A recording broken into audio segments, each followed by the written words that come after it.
Well, I would say it's an understatement to say we've been pretty hard on Nick Sirianni on the Locked On Eagles podcast in 2024, but we got to give him his flowers this week for putting out the fire. We'll get into that more on this Friday edition of Locked On Eagles.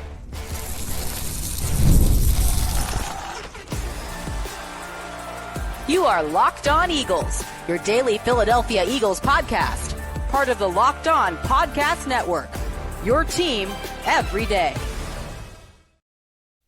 Thank you so much for making Locked On Eagles your first listen each and every day. Louie DiBiase, joined as always by my co-host Gino Camilleri, and we're brought to you by FanDuel. You can start the season with a big return on FanDuel. New customers can place a $5 bet. You'll get started with $150 in bonus bets if you win your first $5 bet. Just visit FanDuel.com to get started. So I would say a long week of Eagles content has come to an end. Eagles Steelers this Sunday, America's game of the week. The 11-2 Birds trying to keep pace with the 12-1 Detroit Lions in that race for the 1 seed. They're going to have to beat the 10-3 Pittsburgh Steelers and an elite defense to do just that. And, Gino, it felt like they were going to have to do it with kind of a weight on their shoulders because of all this drama that started with, A.J. Brown just saying passing when asked, like, what's wrong with what the Eagles need to work on after that win against the Panthers. And then Brandon Graham kind of adds fuel to the fire with his WIP interview. But I will say, first off, A.J. Brown, Jalen Hurts, like, they cleared the air and did a great job in their press conferences this week, like showing leadership and making sure that people know there is no drama. But Nick Sirianni, even before that, I thought he handled this week really, really well. And one thing he did specifically that I liked that I heard from reporters this week was that he showed, like, kept talking about being together, right? But also, like, he really hyped and focused the enjoyment that this team is having this year, right? Like, he showed them videos, and Steve Kerr did this of the Golden State Warriors. He showed them videos of the team celebrating together during meetings. And I think that's so important because Jalen Hurts has talked about this over the last few years. This team sometimes has struggled with that balance of having a championship standard, right? Never being satisfied, but also having winning be the quote-unquote main thing and enjoying the wins when you get them. I think last year there were times where they let that pressure of a Super Bowl standard get to them and they were miserable, and they started performing, I think, poorly as a result. So I think Sirianni's approach this week was really good, and that's the one strength that even me and you, and we've been hard on him this year, we've always said about Nick is these are the kind of situations that he normally thrives in. And I thought he did a great job putting this, I don't want to say a big fire, but a decent-sized fire out pretty quick. Toughness, detail, together. Yeah. That is exactly what he kept harping on this past week. And those are the core principles of the Philadelphia Eagles in the year 2024. Mm-hmm. And Nick Sirianni did a great job basically saying that I'm the head coach. I have to show these guys what the principles of our team are. I have to coach them on these principles day in and day out. Mm-hmm. And when things go a little bit awry, your CEO, head coach, what does he have to do? He has to bring everybody to the conference table and say, hey, we have people, the shareholders, the fans, Jeffrey Lurie, Howie Roseman, that are saying, you guys need to perform. And what is your performance? What is your expectation? That is winning a Super Bowl. Do they have enough talent to do it? Absolutely. Where's the talent? It's in this room. Can we shoot ourselves in the foot like we did in 2023, even with the talent? 100%. But that together element, Lou, yeah, that is what is going to keep them in it. And that's what's going to allow the talent to just go out there and flow. You always hear coaches, and it's so cliche that it's a kid's game, right? You're just playing football. That's what it is, man. When is this Eagles team the best? It's when Jalen Hurts is just doing Jalen Hurts things, and then all of a sudden he finds A.J. Brown, and A.J. Brown mosses two receivers, and he's pointing at both of them. Oh, that was the Pittsburgh Steelers? Could that happen again this Sunday? Absolutely. But Nick Sirianni, better than anybody this week, kept the main thing, and that was toughness, detail, and togetherness. This was a tough week, without a doubt, where they could have lacked that attention to detail. Absolutely. And they have a big game coming up. But what did Nick Sirianni harp on? Staying together to keep this thing afloat. And all of those core principles, that's what this team is going to boil down to. That's what it does each and every week. Who is tougher the longest? Who can pay attention to detail? and who could just be together. Why has this team won 9 games in a row, and why could they potentially win 10 games in a row for the first time in franchise history? Yeah, ever. All 3 of those points right there. And hats off to Nick Sirianni. We've been exceptionally hard on him because the standard is the standard. When you go to a Super Bowl, we know what the standard is. Yeah. And these are the times when we needed to see it. 2023, we didn't get those answers. 2024, if Nick Sirianni was running a campaign for re-election right now in an election year, I think he gets re-elected in a landslide. Yeah, no, I completely agree. And again, that's such a fine line because you don't also want to say, hey, a win against the Carolina Panthers, like what that took, will be good enough when you play the Detroit Lions in late January in a potential NFC championship. So you got to enjoy the wins and take them when you can get them, right? And don't put like so much pressure on yourself like last year where it's just too much to overcome. But at the same time, like I do like what A.J. Brown even said in his second press conference this week of, hey, last year, like we lost the Super Bowl. Last year, we were 10-1 and we collapsed and it felt like we had problems we could have fixed, but it was too little, too late. And what I meant by my comments on Sunday were we're trying to get ahead of this and fix it now before it's too late like last year. So I even like what Brown said, and Jalen Hurts' press conference was especially impressive to me this week. But I think the one lesson to take from all this, because, I think this was all overblown, is I think be more descriptive, right? If you're going to say something to the media at all, be very clear. If you don't want the media circus, maybe they genuinely don't care and none of this week affected them. Like maybe that is true. But if it does and you want to avoid this kind of stuff, don't just give a one-word answer. Don't not show up to the interview at all like Brown did last year. I think that's the one lesson, like BG as well. Don't go on the radio and like handle things in-house. Like, yes, it helps us, the media, for sure, to talk about this kind of stuff, but I think it doesn't really help your team. So I think that's the one lesson they can take from this. Every relationship boils down to one thing, and that is communication. And I think it was just a miscommunication that a bunch of guys who are professionals should have handled in a better manner. But I want to take a step back to Jalen's college years. And I think Nick Sirianni, if he really had a pulse on this situation, should call up one guy. And I think that should be Nick Saban to Zoom with this team for about 10 to 15 minutes. And I want him to start, and I want him to look right at Jalen and say, Jalen, what happened? You took the rat poison. And then, that's a great point. Yeah, because that's what he preached. Man. That's so what he true. Preached. Nick Saban, don't eat the rat poison. I like what that. did this team do? They went and they ate cheese from every single trap. That'd have been a great move if you were the head coach, man. That's a solid strategy. I don't know. I just pulled that one. I like that. That's a good one, though, right? Because Yeah. it's getting back to what the message is. And the message when you were in college, the message when you were in high school, a kid's game was just be together and play like a team and have fun. Last year when you were winning, you were miserable. This year is so much different, man. It feels so much different. And this week especially, if you want to talk about seeing a forest fire and putting it out before it just avalanches, Yeah. the Eagles did that this week. Did they totally do that agree. last year? No. They let that forest fire get out of control. They let it fester, Kicked yeah. multiple people out of their houses, and fired multiple coordinators and had multiple questions that should have been not on the table. Now, I think it's a blank slate, Lou. This week, how they respond, they did everything they had to do Monday through Friday.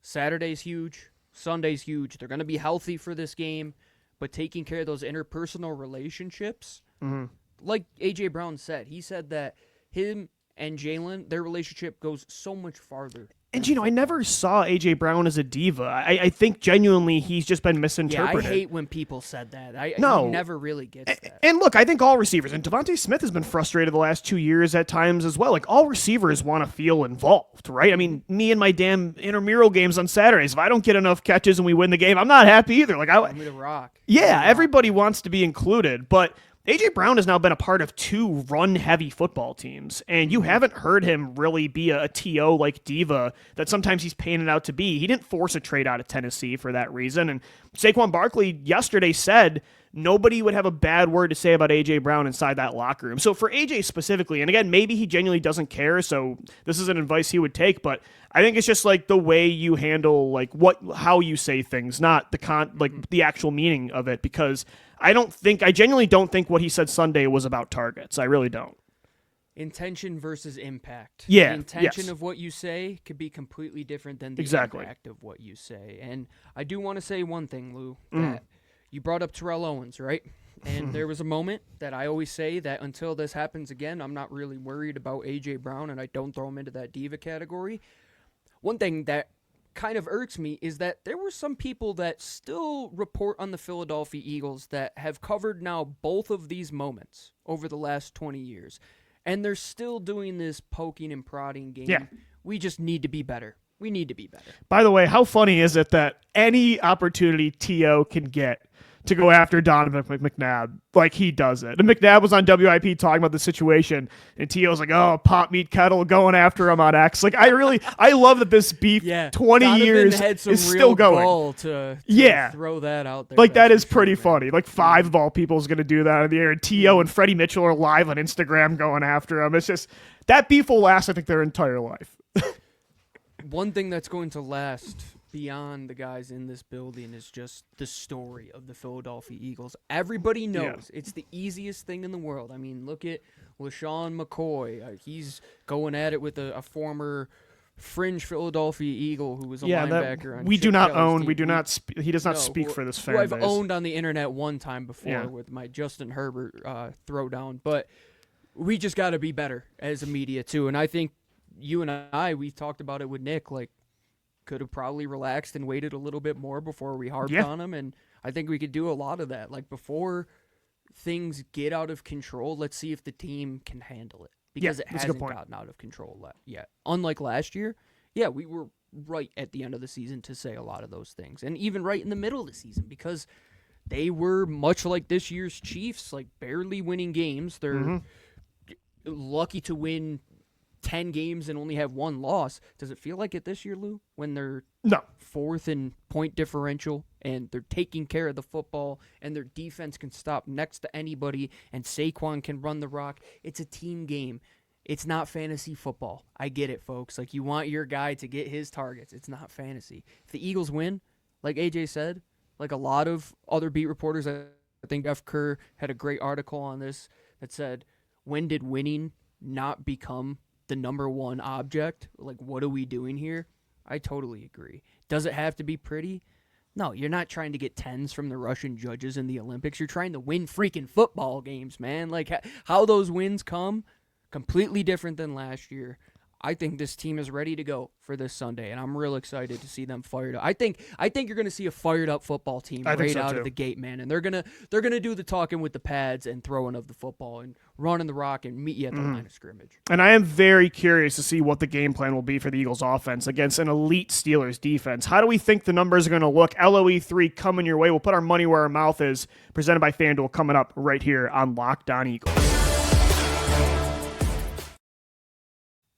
Friday edition of LOE is brought to you by our friends over at PrizePicks. It's the best place to get real money sports action with over 10 million members and billions of dollars in awarded winnings. PrizePicks has made daily fantasy sports accessible to all. You just pick more or less on at least 2 players for a shot to win up to 1,000. Yes, 1 with 3 zeros behind it times your cash all season long. Make your holidays bigger and brighter with PrizePicks, the best place to get real money action while watching your favorite teams. Join now because this holiday season, PrizePicks is giving away 2 free picks in December, and they're giving away $30+ million in rewards during Pickmas. Lou, every time I say the amount that PrizePicks gives away, it's still so shocking. It's insane. And if you're not capitalizing on this market right now, I'm going to tell you how to get in on the action. So download the app today and use code LOCKEDONNFL to get $50 instantly after you play your first $5 lineup. Again, that's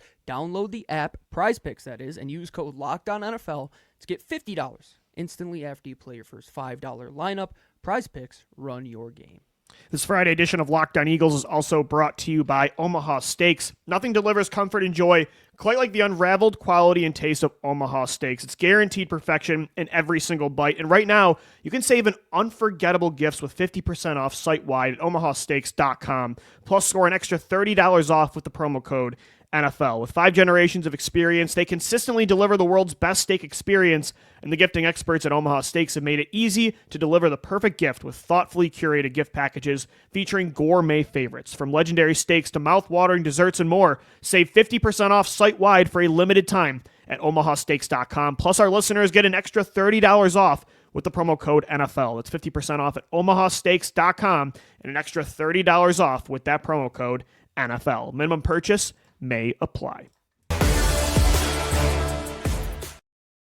Thanks as always for making Locked On Eagles your first listen and watch each and every day. However you get the show, thanks so much for tuning in. Louie DiBiase, joined as always by Gino Camilleri, and it's time now for LOE3 presented by FanDuel. 3-player prop bets each for Gino and I for the upcoming Eagles matchup. This time it's against the 10-3 Pittsburgh Steelers. And Gino, although the Steelers have an elite defense, I will say, when you look at their numbers against the pass, it is middle of the road. When you look at also the injury report, they've got a couple guys banged up. We know on offense, George Pickens is going to be out of this game, so Russell Wilson without his number one receiver. But also, starting safety Deshaun Elliott is out. One of their starting interior defensive linemen, Larry Ogunjobi, is out of this game as well. So there's an opportunity here where I don't think it's going to be completely impossible to move the football against this team for as good as they are on that side.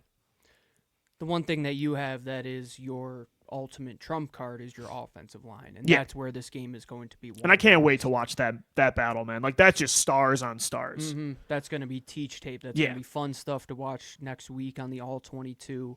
But outside, like you said, Lou, there's going to be shots. There's going to be opportunities to push the ball down the field against the Pittsburgh Steelers.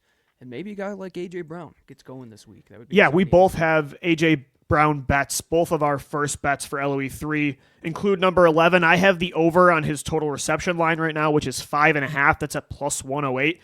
Gino, I really think they're going to make an added emphasis early to get him involved. And you have an anytime Brown touchdown at plus 145. I just think that makes perfect sense. And I mentioned this on the show a few days ago. 2023, after that Vikings game when it felt like there was something going on with AJ and his involvement, he went on the best 6-game tear that I've sent. Well, now with Saquon Barkley, I don't know if it's the best I've ever seen, but at that time, it was the best individual run for an Eagle that wasn't a quarterback that I've ever seen. So I think it's smart to invest in A.J. Brown this week financially. It's not going to be one of those things where they just completely get away from their identity and 9 out of the first 10 plays are passes. No, I agree. That's not going to But I think you're going to see shot plays. Without a doubt. And I think part of the thing that we've been talking about during the week is how do we continue to get Jalen Hurts in a rhythm early? Mm-hmm. How do we continue to allow that rhythm to take place over multiple drives, not just here and there, and then you have to be super efficient on those ones where you are moving the football. Well, let's just do some easy stuff. Kellen Moore getting these guys open on the first 15 plays. Put the ball in the hands of A.J. Brown, put it in the hands of Devontae Smith, allow Saquon Barkley to do his things. You don't have to overcomplicate it, but just know what you do well. And that's what's going to allow everybody to be confident and forget about what happened this past week. So both of us have an A.J. Brown bet to start things off. Again, I have the over on 5.5 receptions at plus 108. Gino has the anytime touchdown at plus 145. Gino, I also took Devontae Smith in this game. We got to remember, there's another all-pro level talent at receiver on this offense that's been a little bit quieter for sure in the headlines, but he's the one that I think hasn't been involved enough. And right now, his receiving yard line in FanDuel is 49.5 at minus 113. I like the over on that.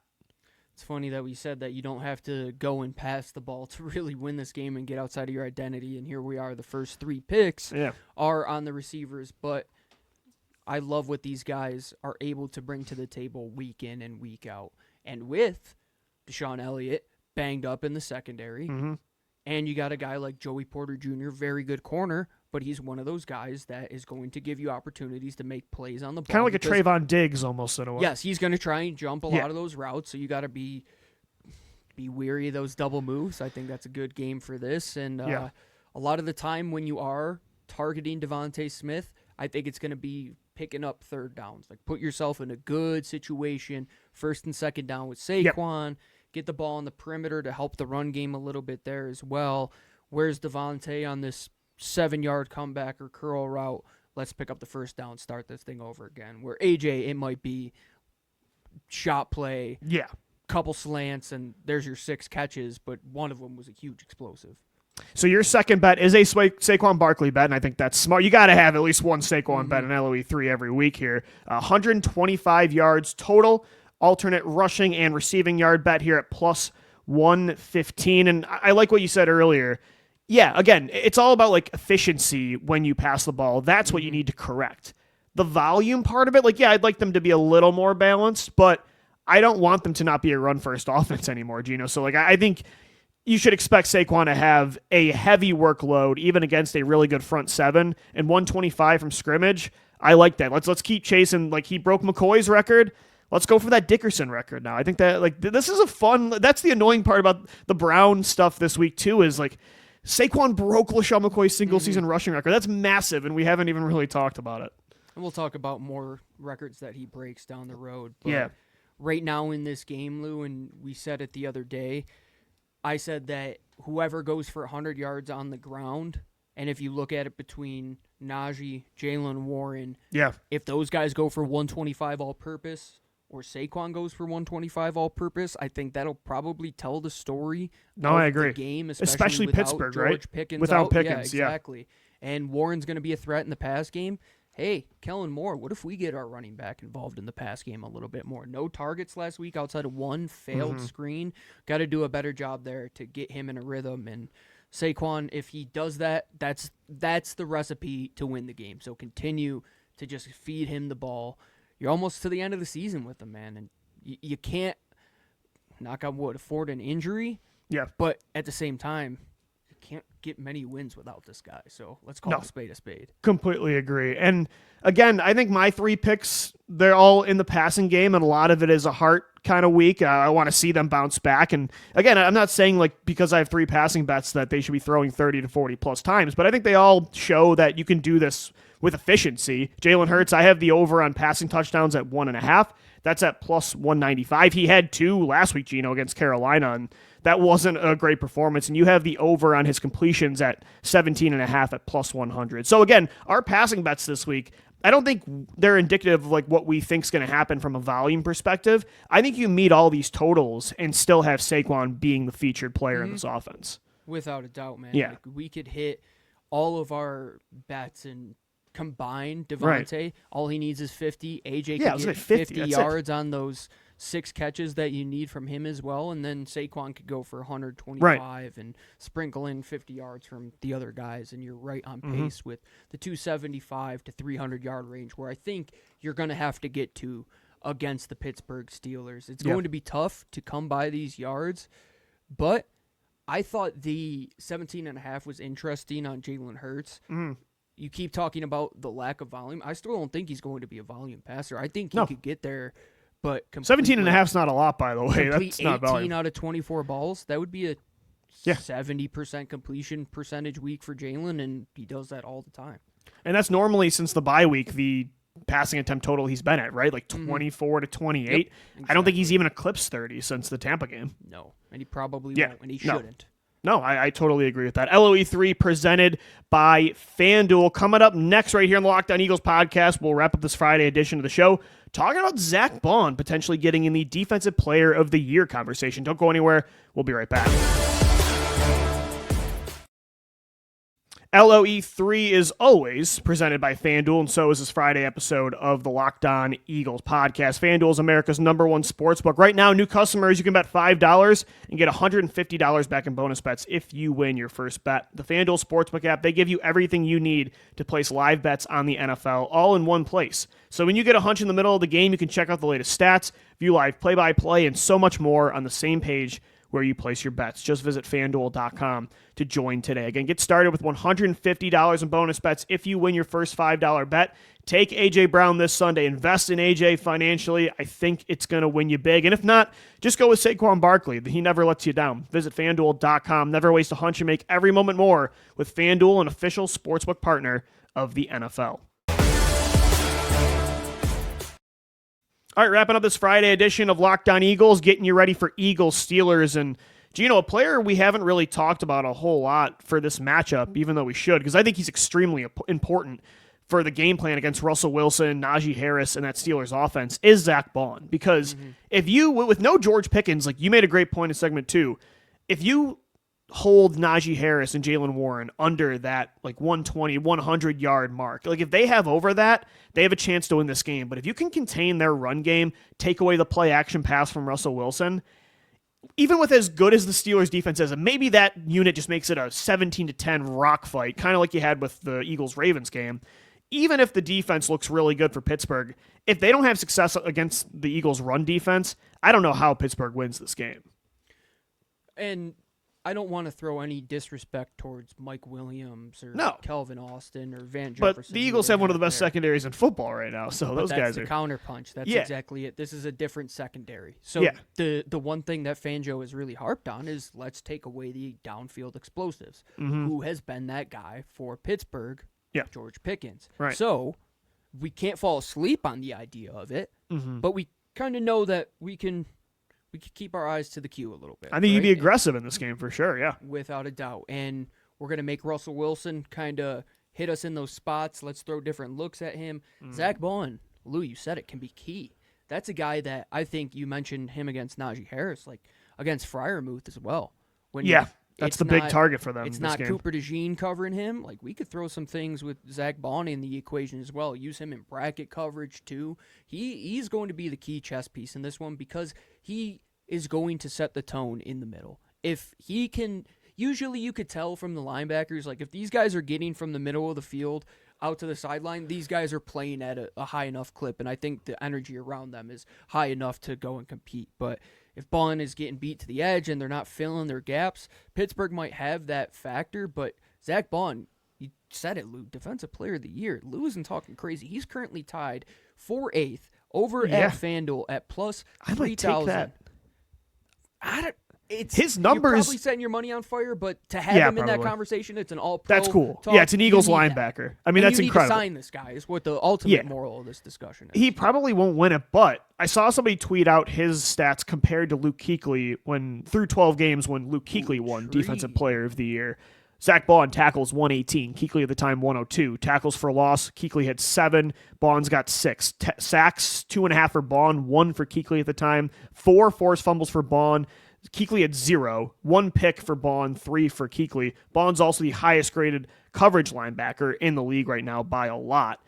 Yeah, you're right, like 8th in odds. A pass rusher will probably win it like they always do, Gino, but it is crazy that an Eagles linebacker has a pretty good argument, is playing as good as a linebacker once did that won this award. Like I just wanted to highlight that because his stats are crazy. And we haven't had a linebacker in this color wheel of uniforms with the winged helmet since Jeremiah Trotter. I mean, it's been 20 years, and hats off to him. I do want to highlight one thing, Lou. The favorite in the Defensive Player of the Year race, unfortunately, is on the Pittsburgh Steelers. TJ Watt is going to be a problem on Sunday. And not just him, Alex Highsmith, Nick Herbig, Cam Hayward. Again, that's Godzilla versus King Kong, because then you got Jordan Mailata and Lane Johnson. That's a battle. Dude, this is a Tyson heavyweight fight in the 80s. You better get your cameras out and look at the trenches every single That's time. the thing, like, Gino, the Ravens defense their front seven's really good, but, like, this is a defense that has star power, too, and, like, TJ Watt's the best edge rusher in the league. I mean, this is going to be a fun battle for sure. You talk about a game where you're going to have to really put a lot of trust in your offensive play designers, Jeff Stoutland, Kellen Moore. Yeah. How are we going to change the platform, move things away, both in the run and pass game, from TJ Watt? We don't even want him to have a chance to make a play on the ball. We need to get Jalen off platform. We need to move this pocket. We need to run our outside zone, which we do successfully with Saquon, away from TJ Watt. Pick and choose where we're going to go. Let's just not run into a literal brick wall in TJ. But Pittsburgh's got to do it on the other side of the ball, man. You got Jalen Carter to worry about. You got Jordan Davis. You got Josh Sweat playing out of his mind right now. You got a rejuvenated Nolan Smith. Jalix Hunt is playing well. We can't leave N'Kobe out of this conversation. I low-key think Chauncey Gardner-Johnson is going to... We talk about the Jalen Carter chaos meter here on the show. I take it in the most respectable way. The Chauncey Gardner-Johnson crazy meter, he is going to be at a 15 out of 10 in this game. When it is who is going to be the dog that can bark and bite the loudest, he loves to be in those type of games. No, I totally agree. Chauncey Gardner-Johnson, by the way, during the Eagles' 9-game win streak, he's been incredible, Gino. 34 tackles, 9 defensive stops, 3 picks. He's only allowed 10 catches, a 50.8 passer rating allowed, and only 85 yards allowed in coverage. Like, talk about an underrated player through this run. It's been number 8.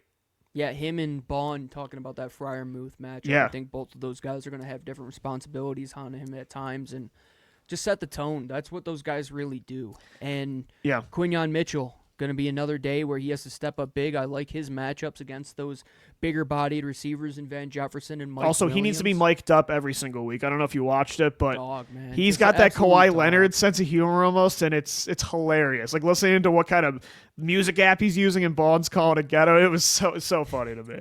But, Gino, real quick, too, before we wrap up the show, you mentioned TJ Watt and, like, maybe going away from him. I do wonder, too, though, I remember that game in 2022 against the Cowboys where the Eagles attacked Micah Parsons and they tried to put him in these tough decision-making plays where he had to really commit to one thing or another. And I don't know if that's a smart idea to go after TJ Watt, but I do feel like the Eagles have done that a few times the last few years when they play an elite edge rusher, where they try to get them caught in this no man's land with the RPO play. And I am that's why, again, as I said earlier, I'm very curious to see what Kellen Moore's plan is for this matchup.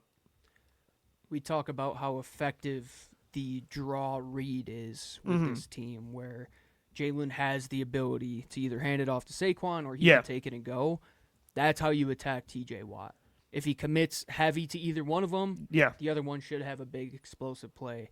But still, man, this is going to be a rock fight. Easier said than done, man. Leather helmet football type of game. It's not just because of the two teams, it's because of the state of the two teams. I wouldn't just be saying this if this was last year, I would say, Pittsburgh's going to just dominate in the trenches and the Eagles have no ability to counter punch with a nice right hook of their own. As good as the Steelers defense is, the Eagles defense is historic. And we're talking about a franchise that's over 100 years old at this point. So right. It's going to be a great battle. Eagles-Steelers, America's game of the week on Sunday at 4:25. Gino and I will return for the post-game show after, hopefully, talking about the Eagles' record-setting 10th straight win. Until then, thanks as always for making Locked On Eagles your first listen and watch each and every day. For Gino Camilleri, I'm Lou DiBiase signing off. Thanks as always for downloading, watching, and listening, and let's go Birds. Fly, Eagles, fly.